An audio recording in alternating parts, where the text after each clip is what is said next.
Hello welcome back. ഇന്ന് വന്നിട്ടുള്ളത് പെട്ടെന്ന് ഉണ്ടാക്കാൻ പറ്റിയ ഒരു പുഡിങ്ങിൻ്റെ റെസിപ്പി ആയിട്ടാണ്. ടെൻഡർ കോക്കനട്ട് പുഡിംഗ് ആണ്. അപ്പോൾ അതിനായിട്ട് നമുക്ക് ആദ്യം കുറച്ച് ചൈന ഗ്രാസ് എടുത്തിട്ട് നല്ല ചൂടുവെള്ളത്തിൽ കുതിർത്തി വെച്ച ശേഷം ഒന്ന് മെൽട്ടാക്കി എടുക്കുക. അപ്പോൾ ചൈന ഗ്രാസ് നന്നായിട്ട് തിളച്ച് മെൽട്ടാക്കി എടുത്തിട്ടുണ്ട്. ഇനി ഇതിൽ ആവശ്യത്തിന് മധുരത്തിനനുസരിച്ചിട്ട് പഞ്ചസാര ചേർത്ത് കൊടുക്കുക. എന്നിട്ട് നന്നായിട്ടൊന്ന് ഇളക്കി കൊടുക്കുക. ഇനി ഇതിലേക്ക് നമുക്ക് ഇളനീരിൻ്റെ വെള്ളം ഒഴിച്ച് കൊടുക്കാം, അല്ലെങ്കിൽ തേങ്ങാ വെള്ളം ഉണ്ടെങ്കിൽ അത് ഒഴിച്ച് കൊടുത്താലും മതി. ഇപ്പം ഞാൻ 3 ഇളനീരിൻ്റെ വെള്ളമാണ് ഇതിലേക്ക് ഒഴിച്ച് കൊടുത്തിട്ടുള്ളത്. ഒന്ന് നന്നായിട്ട് ഇളക്കിയ ശേഷം നമുക്കിതൊരു പാത്രത്തിൽ ഒഴിച്ചിട്ട് സെറ്റാക്കാൻ വേണ്ടിയിട്ട് മാറ്റി വെക്കാം. ഇനി നമുക്കൊരു ചെറിയ ബൗളിലേക്ക് ഒരു 2 ടേബിൾ സ്പൂൺ കോൺഫ്ലവർ ഇട്ട് കൊടുക്കുക. അപ്പോൾ ഇതിൽ പാലും കൂടി ഒഴിച്ചിട്ട് നന്നായിട്ട് കട്ടകളില്ലാണ്ട് നമുക്ക് ഇന്ന് ഇളക്കിയെടുക്കാം.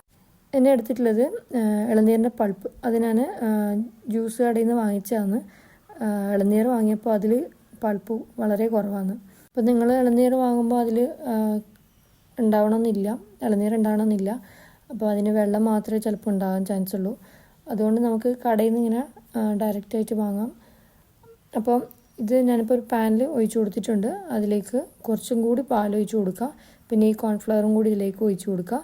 ഇനി ഇതിലേക്ക് മധുരത്തിന് ആവശ്യമായിട്ടുള്ള കണ്ടൻസ്ഡ് മിൽക്കും കൂടി ഒഴിച്ച് കൊടുത്തിട്ട് നന്നായിട്ടൊന്ന് ഇളക്കി കൊടുക്കുക. അതിനുശേഷം നമുക്കിത് ഫ്ലെയിം ഓൺ ചെയ്തിട്ട് ലോ ഫ്ലെയിമിൽ വെച്ചിട്ടൊന്ന് കുറുക്കിയെടുക്കാം. അപ്പോൾ ഞാനിത് ലോ ഫ്ലെയിമിൽ വെച്ചിട്ട് നന്നായിട്ട് കുറുക്കിയെടുത്തിട്ടുണ്ട്. അപ്പോൾ ഇത് ഒരു തിക്നെസ്സിൽ വേണം നമുക്ക് എടുക്കാൻ വേണ്ടിയിട്ട്. ഇനി നമുക്ക് സെറ്റാക്കാൻ വേണ്ടിയിട്ട് ഒരു ട്രേയിലേക്ക് ഒഴിച്ച് കൊടുക്കുക. എന്നിട്ട് നമുക്കിത് പിറ്റേ ദിവസമാണ് എടുക്കേണ്ടത്. കഴിയുന്നത് ഒരു 8 മണിക്കൂറെങ്കിലും ഒന്ന് സെറ്റാകാൻ വേണ്ടിയിട്ട് ഈ പൾപ്പിൻ്റെതും പിന്നെ നമ്മുടെ ഇളനീരിൻ്റെ വെള്ളം ഉണ്ടല്ലോ അതും ഒന്ന് സെറ്റാകാൻ വേണ്ടിയിട്ട് എന്തായാലും വെക്കണം. കഴിയുന്നതും 8 മണിക്കൂർ സെറ്റാകാൻ വേണ്ടി വെക്കുക. അങ്ങനെ ഇത് നമ്മുടെ ഇളനീരിൻ്റെ വെള്ളം നന്നായിട്ട് സെറ്റായി വന്നിട്ടുണ്ട്. ഞാനിത് ചെറിയ പീസായിട്ട് കട്ട് ചെയ്യുക ചെയ്യുന്നത്. നമുക്കിത് പ്ലേറ്റിലേക്ക് സെർവ് ചെയ്ത് കൊടുക്കാം. അപ്പോൾ നമുക്കിതിന്ന് ഈ ജെല്ലി ഇതിന് മുകളിൽ ഒഴിച്ച് കൊടുക്കുക. ആദ്യം നമ്മുടെ ഒരു പൾപ്പും മാത്രം ഒഴിച്ച് കൊടുത്തു.